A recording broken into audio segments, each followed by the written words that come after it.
Principalmente el dolor agudo, que es el tipo de dolor con el que nos vamos a encontrar los odontólogos en nuestra práctica profesional. Vamos a ver acá un modelo multidimensional del dolor agudo que nos va a servir para comenzar a plantearnos cómo vemos a los pacientes en cuanto a un modelo multidimensional.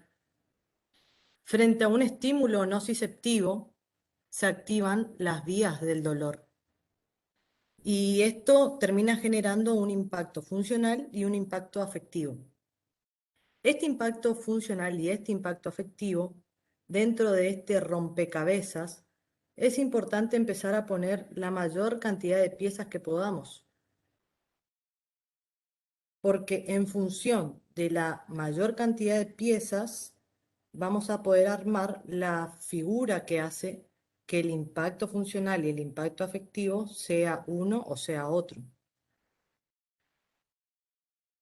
Siempre tuve yo una intriga que creo que también pueden tenerlas ustedes, porque un paciente con una pulpitis, por ejemplo, una pulpitis irreversible, llega a la guardia y va a estar a los gritos, y otro paciente con una pulpitis similar va a estar tranquilo, sentado, esperando que lo atiendan, o un paciente con una neuralgia posherpética que está a los gritos, y sin embargo puede haber otro paciente con la misma neuralgia posherpética y está tranquilo, esperando que lo atiendan. Entonces acá entran a jugar un montón de fichas en esto y no nos podemos olvidar de quién es el paciente y qué chance de tratamiento tengo, qué ventana terapéutica tengo. Sería el terreno o, o la forma o el resto que me queda a mí, según el paciente, para poder abordarlo de distinta manera. También son importantes las comorbilidades, es decir, las enfermedades de base que pueda tener nuestro paciente. Tenemos que conocer al ser humano que está detrás de ese paciente que lo vemos sentado. Tenemos que ver qué grado de ansiedad tiene en medio de todo esto. Tenemos que empezar a ver también la patología de base, es decir, la causa por la cual está teniendo esa sensación dolorosa. Y también va a ser una valoración del imprevisto, es decir, en qué contexto le sucedió lo que le sucedió. Todas estas cosas van a hacer que los pacientes terminen teniendo impactos funcionales y afectivos diferentes. Y el impacto funcional y el impacto afectivo es lo que en definitiva es lo que se observa como la conducta del dolor. Y es lo que nosotros vemos en el consultorio, en la clínica, en la guardia, cuando tenemos al paciente con dolor agudo y sus distintas formas de reaccionar. Entonces, en base a esto, tenemos que pensar, ver qué estrategias terapéuticas le puedo aportar, ya sean estrategias no farmacológicas, farmacológicas y sobre todo el tratamiento de la causa de base. Pensar para saber y descubrir cómo yo puedo abordar a este paciente. Hay que tener en cuenta que en general las fibras a delta son las que transmiten el dolor agudo. Entonces se transmite la información de manera rápida. Es muy importante entender que en el dolor agudo mucho de la sopa inflamatoria, la sopa sensibilizante que existe es prostaglandino dependiente. Con lo cual tiene mucho lugar el uso de antiinflamatorios, AINES, corticoides también, también los opiáceos, son distintos grupos de fármacos que actúan de manera diferente, que ya los vamos a ir viendo. Acá tenemos varias sustancias que son protagonistas de la sopa inflamatoria. los famosos autacoides. Están en siglas, pero en el libro, acá abajo pueden ver la bibliografía. Estos dos libros están en el aula virtual, acá están las páginas en donde se puede estudiar y profundizar todo lo que es mediadores químicos y autacoides. Tenemos histamina, leucotrienos, prostaglandina, la más importante, en rojo, serotonina, norepinefrina. Tenemos un montón de sustancias que son los encargados em, de esta sopa inflamatoria, ¿no? Que al fin y al cabo van a generar o van a comenzar con la sensación dolorosa. Vamos a explicar un poquito esto rápido y sobre todo porque es importante diferenciar esta sopa inflamatoria prostaglandino dependiente. ¿Por qué? Porque hay situaciones en donde el odontólogo durante una cirugía, por ejemplo, puede lesionar un nervio y esto genera un dolor que es de tipo neuropático, tiene otra fisiopatología. En realidad esta sopa inflamatoria eh, va a ser, eh, va a ser obsoleta. ¿Por qué? Porque tiene otro mecanismo. En ese caso el mecanismo es sustancia P dependiente. Y por este motivo no sirve para nada el uso de antiinflamatorios, tampoco corticoides. Se deberían usar otro tipo de fármacos para este dolor que son de tipo antiepilépticos y antidepresivos. Serían como unos coadyuvantes. Por esto es importante entender la fisiopatología y estaría bueno que, si no recuerdan, volver al libro de fisio y repasar. Rápidamente vemos acá cómo hay distintos blancos terapéuticos, transcripción, transmisión, modulación, ¿verdad? Es decir, que son los distintos lugares en donde pueden intervenir los fármacos que tenemos disponibles para el tratamiento del dolor. En la sopa inflamatoria se genera la sensación del dolor que luego se va a transmitir. Se va a transmitir por los nervios y va a llegar hasta la arta dorsal, en donde interactúa, cruza y sube al cerebro. A nivel del cerebro, lo que vamos a ver es que hay múltiples estaciones en donde se integra en el sistema activador reticular ascendente y por eso los pacientes tienen muchos problemas para dormir cuando tienen dolor, donde se integra con el límbico, se le agrega también emoción a las cosas, donde se integra con la parte frontal, que se le agrega emoción y significado, y con la parte de la percepción, donde en definitiva se siente el dolor.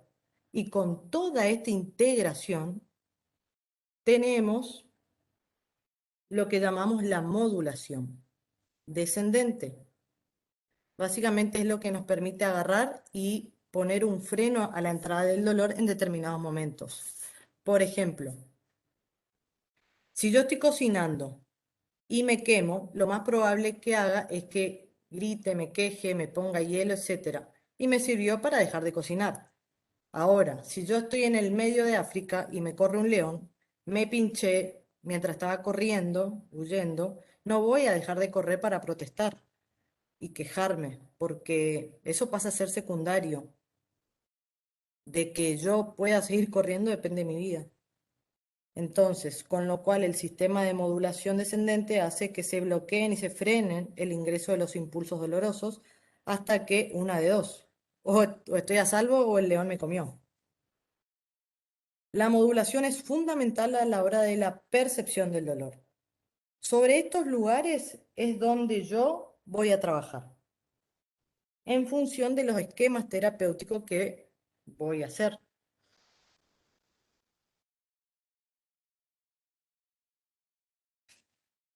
Acá nosotros vemos los blancos terapéuticos, pero esto no es tan así, es un esquema para poder ordenarnos y que podamos tener ayuda a la hora de tomar decisiones cuando yo quiero indicar un fármaco. Vale la aclaración que los odontólogos no podemos prescribir opiáceos y antidepresivos, pero igual como estamos desarrollando el tema del tratamiento del dolor, es importante que conozcan que estos fármacos también pueden ser utilizados según la situación.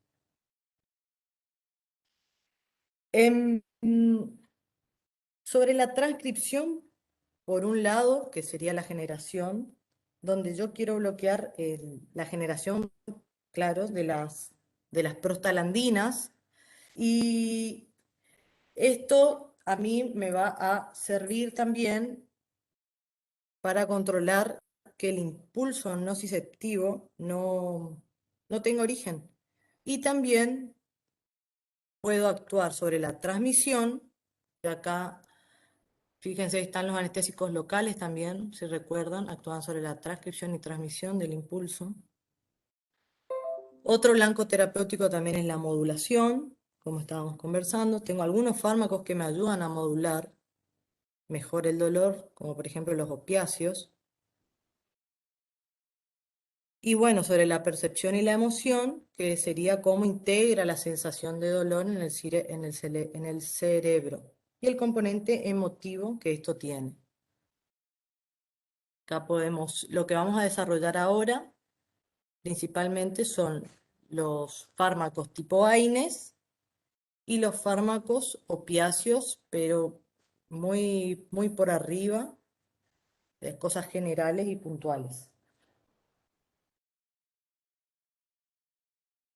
Acá con respecto a los AINES,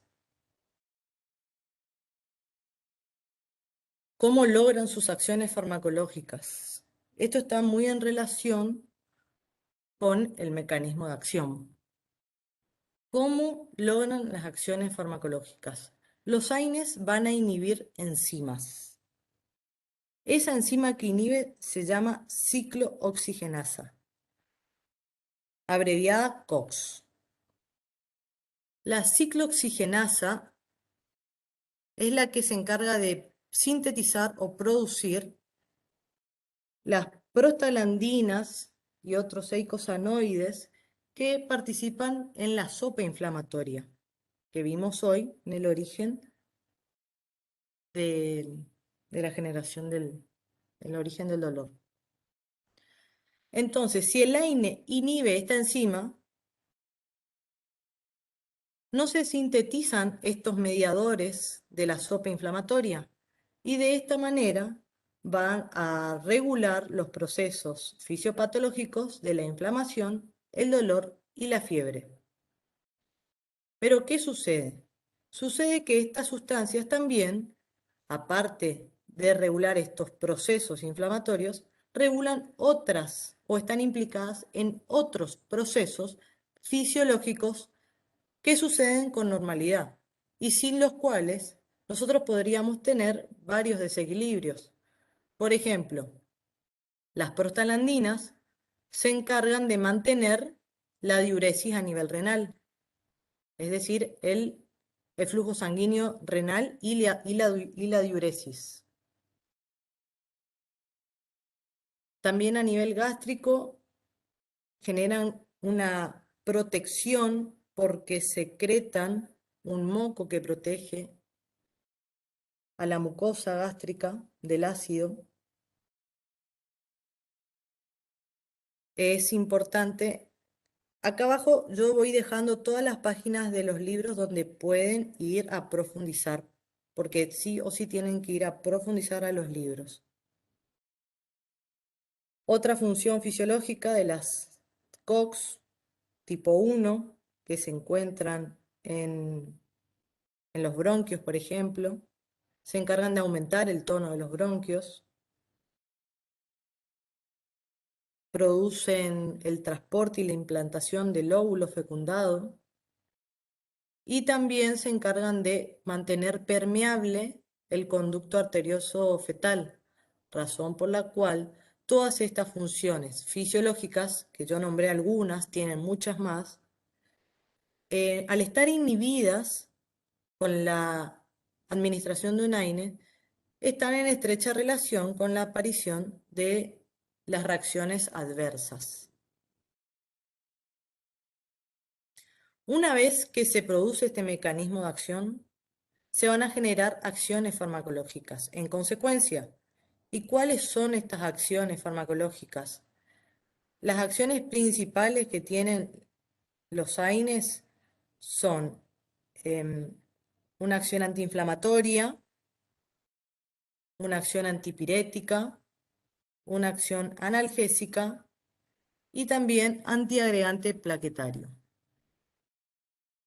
Con dosis adecuadas disminuyen el dolor leve a moderado y justamente este efecto se debe a que disminuyen las prostaglandinas que aumentan la sensibilidad de los nociceptores.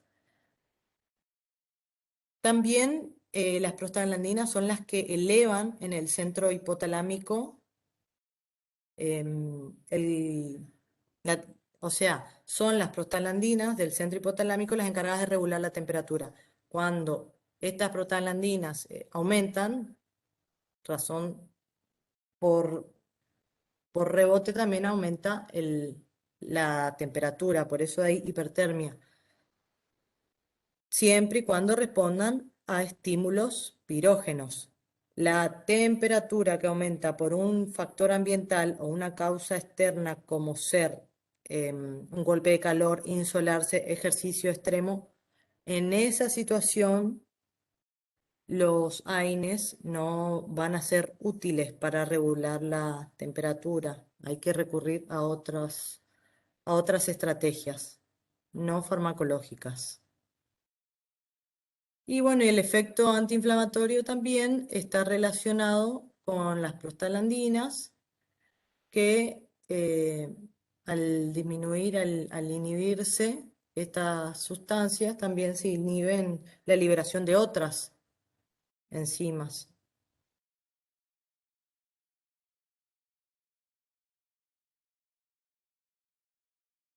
Y el efecto antiagregante plaquetario está en relación principalmente con la aspirina o el ácido acetilsalicílico, a pesar de que todos tienen, la gran mayoría de los AINES típicos tienen un efecto antiagregante, se utiliza la aspirina porque demostró producir esta acción farmacológica a dosis bajas y la inhibición de la ciclooxigenasa es irreversible, es lo que la caracteriza a la aspirina, que la inhibición es irreversible.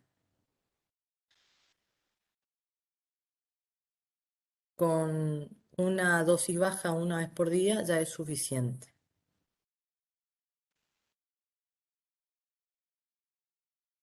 La clasificación es extensa y quizás no tenga mucha utilidad no tenga mucha utilidad para la clínica, así que yo adopté la clasificación del libro en algo más breve y conciso, para marcar diferencias.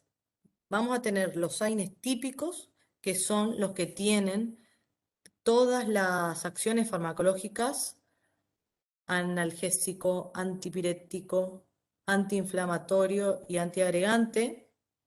Estos AINES típicos acá se encuentran la gran mayoría. Yo solo puse 4, que son los más mencionados, los más conocidos, quizás en nuestro entorno, pero si tendría que poner la lista, son más de 100. Y no es necesario manejar tantos medicamentos, ya que todos tienen la misma eficacia. No hay un AINE que sea mejor que otro. Lo que los diferencia son las reacciones adversas. Entonces, por un lado tenemos estos AINES típicos y por otro lado tenemos los AINES atípicos. Y se los puede decir atípicos porque les faltaría una de las acciones farmacológicas. En el caso del paracetamol, el paracetamol y la dipirona no son buenos, no son antiinflamatorios directamente, no tienen un perfil antiinflamatorio para tener en cuenta. La dipirona o metamizol es la conocida Novalgina en nuestro país. Y dentro de los COX selectivos, hoy vimos que los AINES inhibían la ciclooxigenasa y esta podría ser de distintos tipos. La ciclooxigenasa 1, que es la fisiológica, podríamos decirlo de alguna manera, y la ciclooxigenasa 2, que es la inducida, es la que surge solamente cuando cuando algo está mal, cuando hay una presencia de una anoxa, un trauma, un irritante químico, etc. En estos casos, em, se crearon AINES pensando en que sería la solución, AINES que inhiban solo la COX-2, que es la inducida, la relacionada con la inflamación, para así preservar la COX-1 y no generar las reacciones adversas. Pero se vio que generaban igual reacciones adversas porque la COX-2 tiene funciones importantes a nivel renal y esto es lo que o sea, esto podría traducirse a que aum- aumentan o tienen mayor incidencia en reacciones adversas renales y cardiovasculares. Pero bueno, se retiraron del mercado algunos COX-2 selectivos, quedó solo el Toricoxib hoy en día, y el Celecoxib está ahí porque fue uno de creo que fue uno de los primeros que salió de los COX-2 selectivos, y el Meloxicam, que tiene una afinidad preferencial hacia esta enzima. Em, la mayoría de estos AINES tienen las reacciones adversas renales, cardiovasculares, ya vamos a ver, son como reacciones adversas de clase. Todo esto se fue viendo de a poco con el paso del tiempo.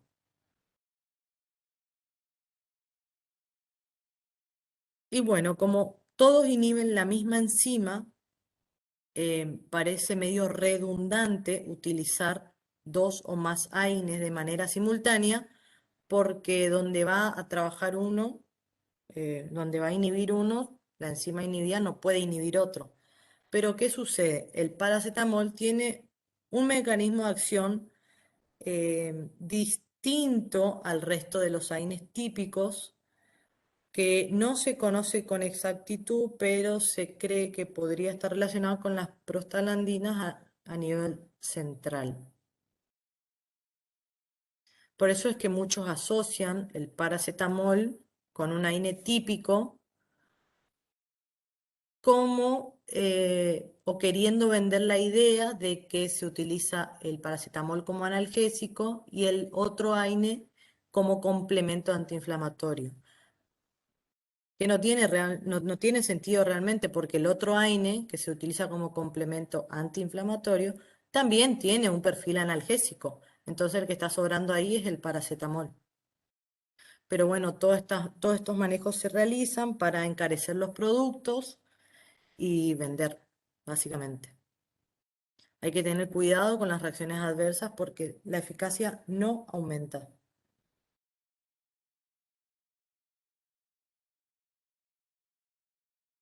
Teniendo tantos fármacos, yo, ¿cómo sé cuál elegir?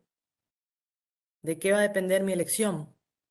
Y hay que concentrarse en el paciente principalmente. No todos los pacientes son iguales, existe la variabilidad individual y, como hablamos al comienzo, ese rompecabezas que nos ayuda a conocer el ser humano que hay detrás del paciente. Tenemos el perfil del AINE. Dentro del perfil del AINE vamos a evaluar la información con respecto a la farmacocinética, la información con respecto a la seguridad. Y por otro lado, la experiencia que tengamos. Siempre es importante manejar tres AINES para tener tres opciones. Si no me funciona, si no puedo utilizar la opción A, voy a la B y después la C. Siempre hay que tener tres opciones disponibles y manejar bien, como la palma de la mano, tres fármacos del grupo de los AINES. Entonces, esto nos va a dar confiabilidad también a nosotros y seguridad con lo que estamos sabiendo lo que hacemos. No falta el que se engancha en todas las propagandas médicas y no tiene ni idea de ni siquiera la farmacocinética y es importante tener al menos conocimiento de la vida media del fármaco para saber cómo poder administrarlo. Con respecto a las reacciones adversas, como están todas relacionadas con el mecanismo de acción, casi todos los AINES van a compartir las reacciones adversas. Pero lo que se puede diferenciar es que algunos son como más agresivos que otros, que eso está en relación con el grado de inhibición que tenga o con el grado de afinidad que tengan con las enzimas ciclooxigenasa tipo 1 o tipo 2. En casos leves de reacciones gastrointestinales, el paciente puede referir una gastritis, un ardor estomacal, y en casos más graves ya esas gastritis evolucionan, se erosionan, incluso pueden ulcerarse y existir una hemorragia digestiva que bueno, puede traer muchísimos problemas, incluso hasta hospitalización y muerte del paciente. Dentro de los más gastrolesivos tenemos al piroxicam, ketorolac, la aspirina o ácido acetilsalicílico, diclofenac, y dentro de los más buenitos, los menos gastrolesivos, acá tenemos al paracetamol, que es noble por su mecanismo de acción, al ibuprofeno y a la dipirona o metamizol.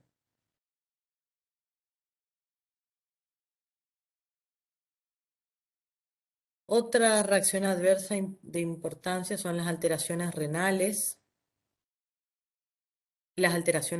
perdón. En las alteraciones renales vamos a ver que si se inhibe la ciclooxigenasa 1, vamos a ver una reducción en la perfusión renal. Y si se inhibe la ciclooxigenasa 2, va a estar alterado el manejo tubular de sodio y agua. Puede haber retención. Los más, los más lesivos para la función renal tenemos al ketoprofeno, indometacina y yo agregaría también a los COX-2 y al ketorolac.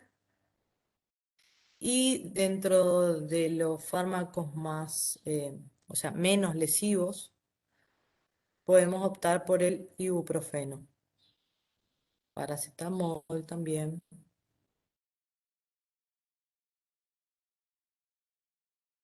Y cualquier fármaco del grupo del ibuprofeno, como el naproxeno o si hay varios. Se han visto reacciones de hipersensibilidad y pueden existir reacciones de hipersensibilidad cruzada, por eso hay que tener mucho cuidado si es alérgico a un AINE. No vamos a ser nosotros quien nos pongamos a probar si es alérgico a uno o a otro. Eso ya hay que derivarlo a algún especialista que descarte qué tipo de tratamiento se puede hacer para descartar simplemente que sea alérgico a un fármaco de otro grupo. Se pueden producir alteraciones hematológicas. em, Con respecto a esto, la dipirona es la que causa anemia aplásica, pero eso se vio mucho más en países anglosajones, no tanto por acá. Quizás sea alguna razón idiosincrática. Alteraciones hepáticas. El síndrome de Reye es el síndrome que se relaciona con el ácido acetilsalicílico cuando se lo utilizan niños que cursan con alguna infección viral.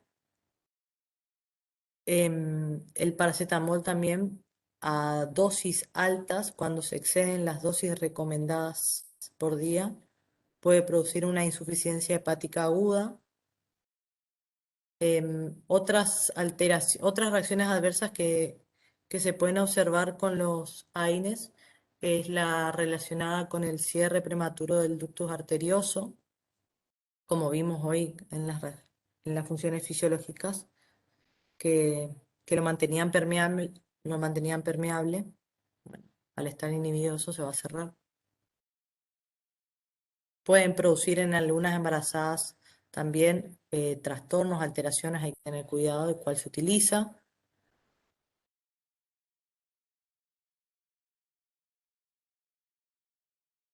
Y las interacciones de los AINES son bastantes, hay que tener en cuenta. Sobre todo, las interacciones están en relación con los derivados del ácido propiónico, como el ibuprofeno. Si se lo combina con la ingesta de alcohol en grandes cantidades, con anticoagulantes orales, corticoides, estos pueden producir que aumente el riesgo de hemorragia gástrica. También puede disminuir la excreción renal si se lo combina con dioxina, litio, aminoglucósidos. Eh, si se disminuye la excreción renal de alguno de estos fármacos, realmente es peligroso porque estos fármacos como la dioxina o los aminoglucósidos tienen reacciones adversas muy graves, y en el caso de la dioxina también, que tiene un intervalo terapéutico muy estrecho.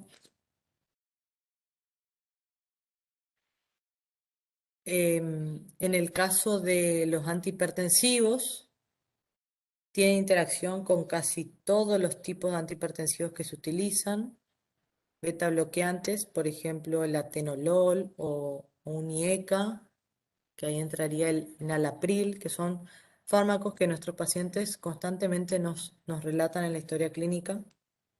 Hay que tener cuidado, fijarse si espaciar la dosis o simplemente tener en cuenta y hacer la recomendación oportuna de que puede alterarse la presión y bueno, tener más precaución y más control, porque tampoco lo podemos dejar al paciente en el caso de que necesite estar muriéndose de dolor.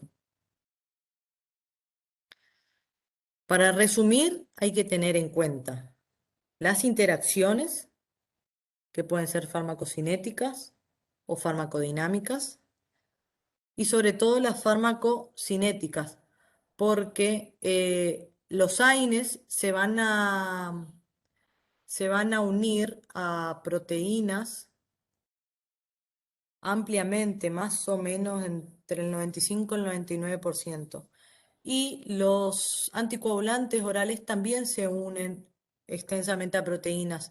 Entonces acá esta interacción puede molestar bastante y hay que tener en cuenta estas pautas.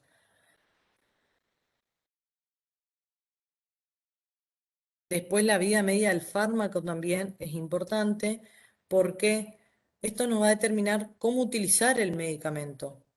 Si la vida media del fármaco es corta, esto nos va a dar la pauta de una posología más frecuente, es decir, cada 6 u 8 horas.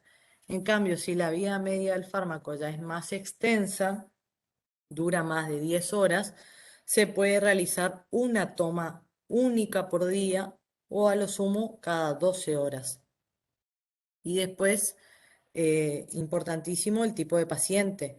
Hay pacientes que tienen contraindicaciones absolutas de AINES y hay pacientes que tienen contraindicaciones relativas. Por ejemplo, si el paciente tiene algún problema hepático grave, renal, cardíaco, todas estas cosas a nosotros nos van a levantar la alarma para prestar atención y ver si realmente la estrategia de tratamiento que vamos a seleccionar necesita un complemento con AINE o podemos evitarla. Y en el caso que no se pueda evitar, tener en claro los cuidados y la forma de utilizarlo. La menor dosis posible, el menor tiempo posible. Lo ideal, lo ideal es no exceder los 3 días. Eso es lo ideal. Pero hay situaciones en donde se requiere un poco más y uno se puede estirar hasta 5, pero más de eso realmente es innecesario. La ventaja que tenemos los odontólogos es que toda patología de base puede ser tratada con terapia no farmacológica y se soluciona de raíz el problema del paciente. Aparte también del tipo de paciente, no solo tener en cuenta las contraindicaciones, también la ventana terapéutica, es decir, por ejemplo, la edad, no es lo mismo em, tener que iniciar un tratamiento analgésico en un paciente de 65 años que podría tener un tratamiento farmacológico por otra enfermedad, podría ser polimedicado. Obviamente, en una persona de mayor edad ya la función renal es prostaglandino dependiente. Tener en cuenta también que si yo inhibo esto, es muy probable que si el paciente hace un uso inadecuado del analgésico, podría rápidamente tener como consecuencia una insuficiencia renal. Eh, en el otro extremo, un paciente joven de 30 años, tengo como más posibilidades de pensar distintas terapias con AINE que con un geronte.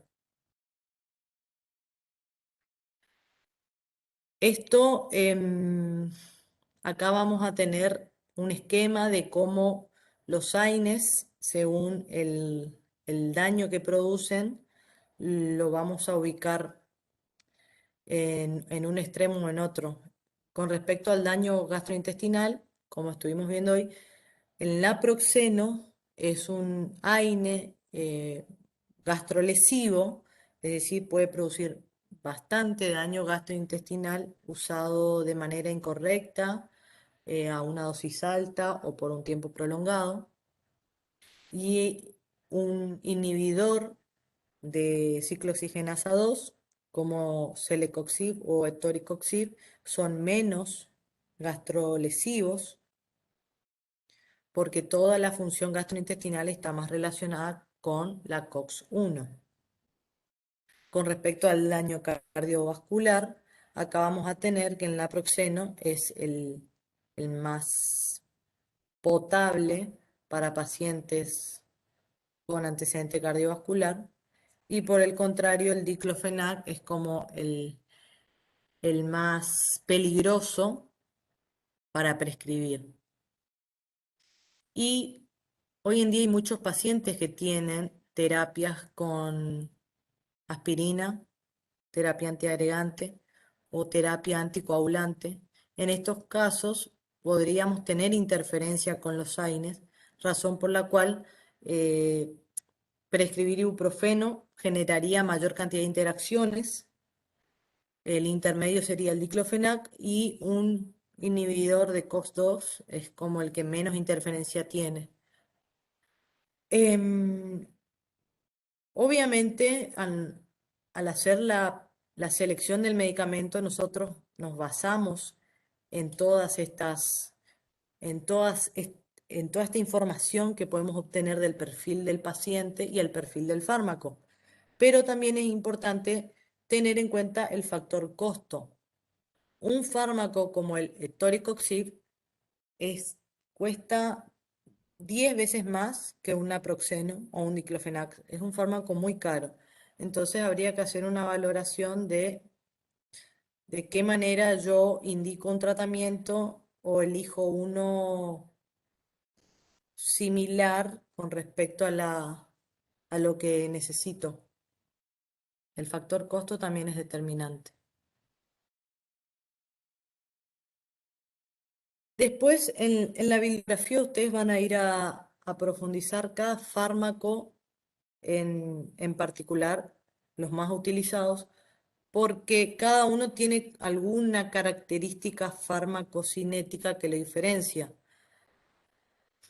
Pero puntualmente acá vamos a hablar de las dosis y cómo utilizarlo, que eso por ahí en el libro no se encuentra con facilidad o no está claro, o no está abocado a lo que nosotros necesitamos. Las dosis de ibuprofeno para un adulto arrancan desde 200 miligramos hasta 800 miligramos. Esto es, esto es el índice por el margen en el cual ustedes se pueden mover. Pueden hacer una terapia analgésica con 200 miligramos de ibuprofeno cada 6 horas o cada 8, o pueden ir a una dosis intermedia de 400, o pasar ya a una dosis un poco más alta de 600 miligramos y como muy alta 800 miligramos. Pero son ustedes los que tienen que elegir la dosis y el intervalo horario. Este es el rango. El Evanol de la farmacia, por ejemplo, tiene ibuprofeno 200 miligramos. A algunas mujeres les funciona y a otras no. También ahí tener en cuenta el tipo de paciente que tenemos, porque no se experimenta la sensación dolorosa de la misma manera. En los niños, la dosis em, se mide en el rango de 5 a 10 miligramos por kilo por cada dosis. La pueden dar cada 6 o cada 8 horas, siempre y cuando tener en cuenta que en los adultos no se puede sobrepasar los 2.400 miligramos por día. Ese es el límite. El ibuprofeno tiene un buen perfil antiinflamatorio, analgésico, antipirético, tiene una absorción rápida. Las comidas podrían retrasar la absorción, pero alcanza igual el pico a la hora o a las 2 horas de ser administrado. Tiene una amplia unión a proteínas y una vida media de 2 horas. Por eso es que el intervalo se realiza cada 6 o cada 8 horas.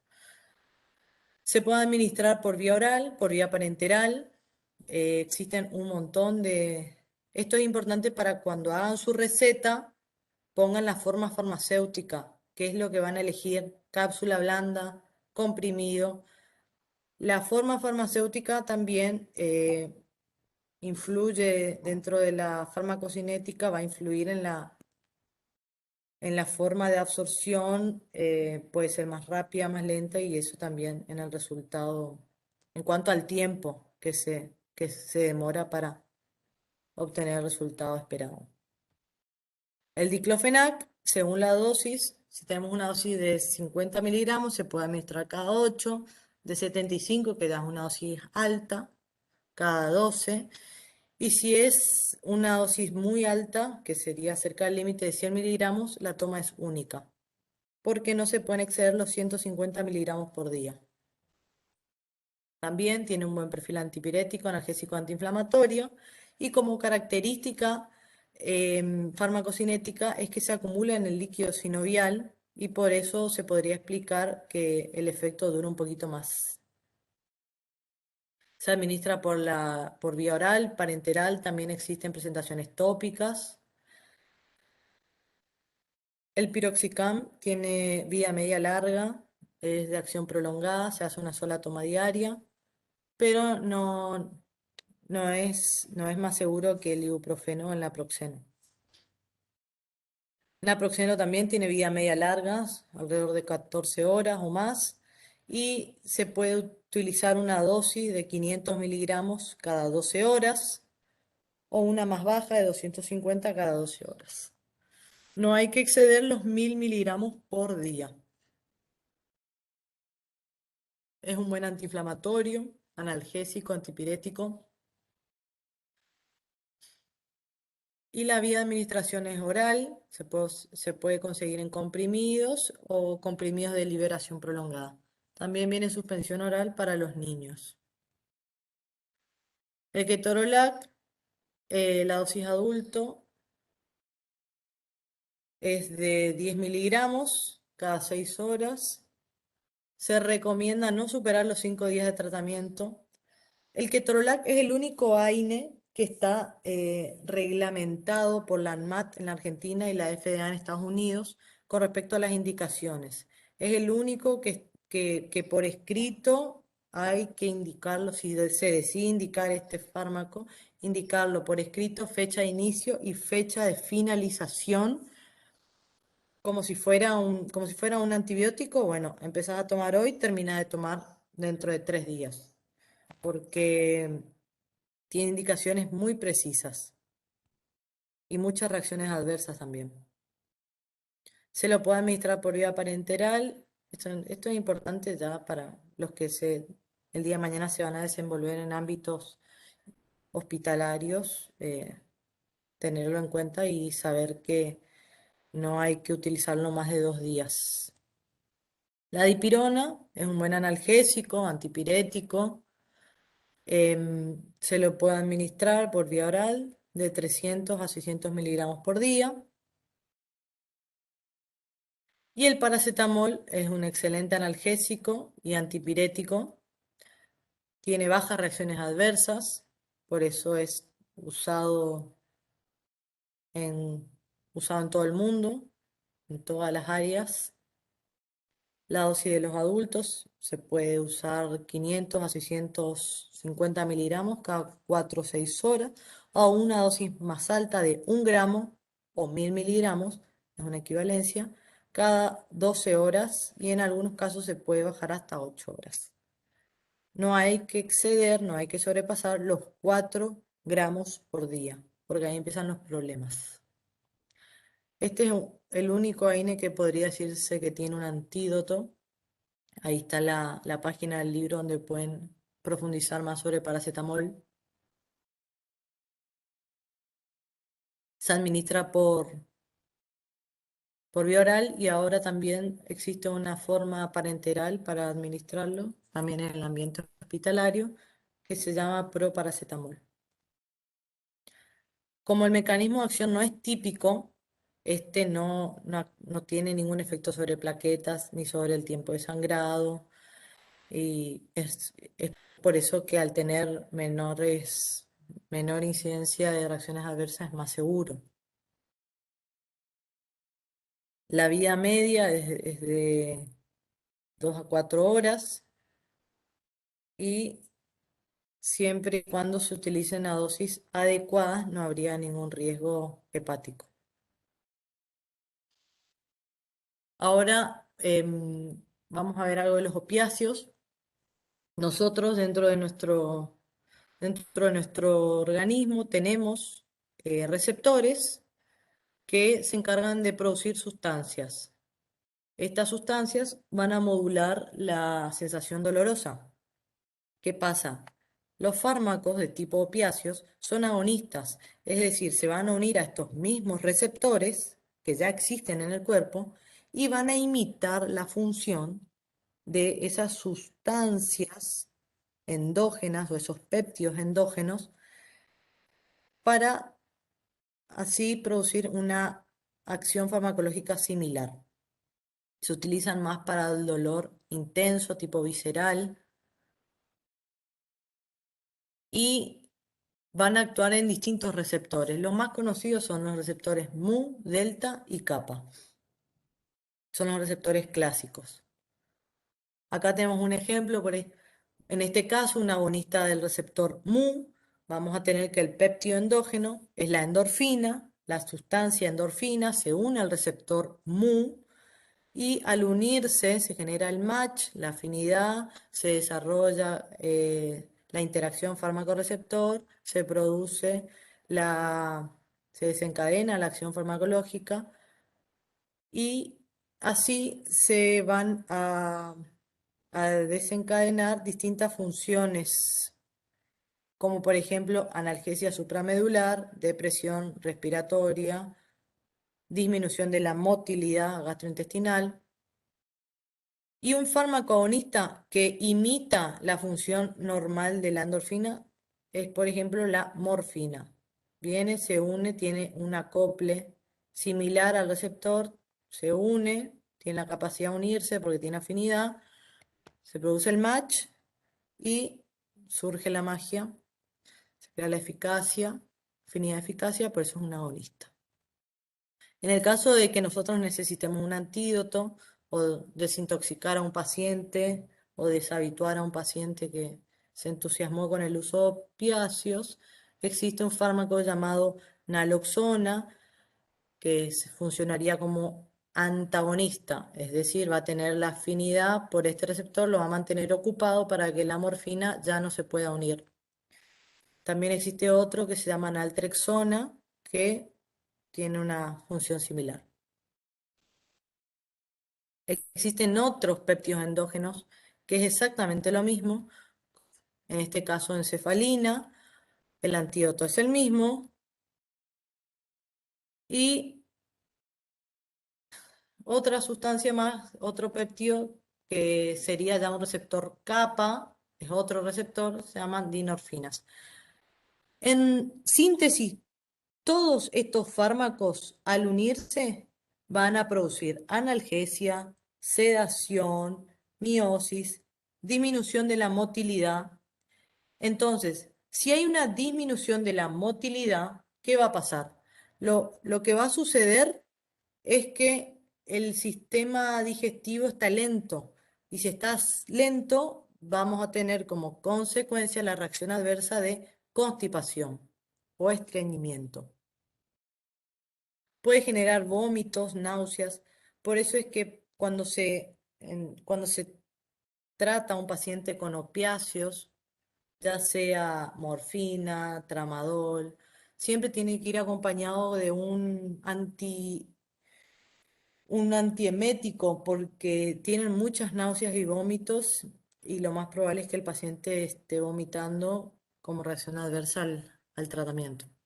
También pueden producir reacciones adversas cardiovasculares, respiratorios y las más importantes que son la adicción, tolerancia y dependencia, pero esto solo se llegaría a producir en el caso de un uso inadecuado, es decir, un uso sin supervisión médica.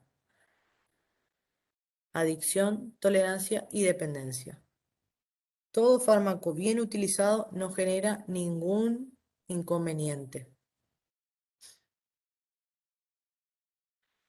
Hay muchos tipos, los opiáceos naturales, el característico, el más representativo es la morfina. Después tenemos algunos semisintéticos, como la oxicodona o la hidrocodona.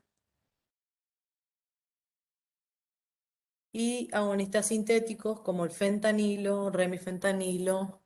Estos fármacos opiáceos se utilizan mucho en anestesia general también y para el tratamiento de dolores muy intensos.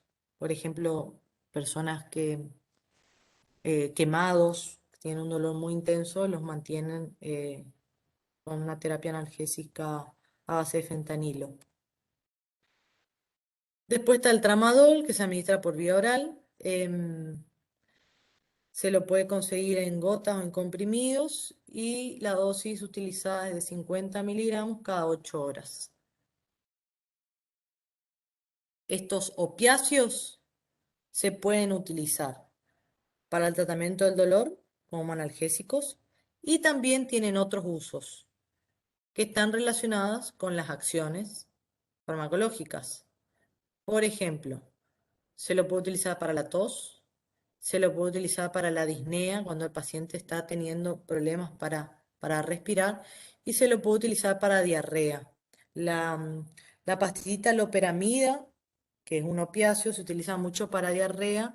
¿Por qué? Porque se aprovecha ese estreñimiento que causa como reacción adversa por disminuir la motilidad gastrointestinal. Y eso es todo. Es un tema muy largo. Yo traté de enfocarme principalmente en en las cosas que quizás no están en el libro, que no están fácilmente encontradas en el libro. Le mastiqué bastante la información, por decirlo de alguna manera. Em, pero todo lo que es teoría pura está en la bibliografía. Está la página, en cada diapositiva está la página en la que pueden encontrar para que no se pierdan y no lean de más. ¿Alguna pregunta que quieran hacer? No,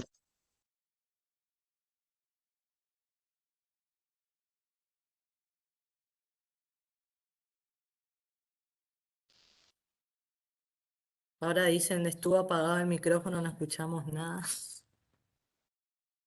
Bien, me voy a desconectar entonces para empezar con los seminarios si no tienen ninguna pregunta. O al menos yo no estoy escuchando. No, mi parlante anda